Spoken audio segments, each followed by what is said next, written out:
අනේ දැන් උත්තර ආව නම් එච්චර වාසනාවක් තියනවා කියලා මං නම් හිතන්නේ.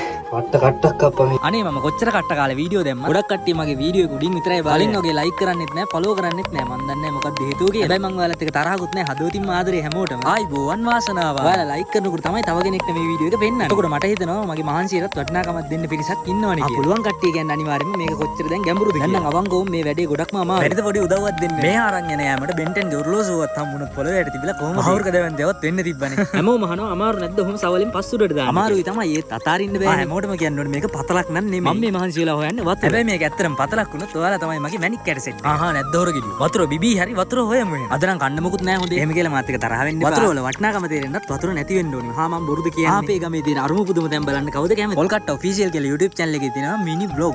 ආරමු අපි හාරමු වතුර නැත්තම් ලාව හරි එයිනේ. මගේ හොරගෙඩිය ටික දැන් කමෙන්ට් කරන්නෙත් නැහැ වගේ නේද. අදත් මට බැලලා හරි කමෙන්ට් එකක් දාන්න. මම ඔයාලා කමෙන්ට් කියවන්න තමයි ආසම. හැම කමෙන්ට් එකකම වගේ රිප්ලයි කරනවා. ඇත්තටම ලිද ඇතුලේ ගොඩක් වෙලා ඉන්න අමාරු. මගේ සහෝදර සහෝදරිය ඔක්කොම මුතුරන්නම හරියන්නේ. බුදු සරණයි ජේසු පීඨයි දේව පීඨයි. බයි.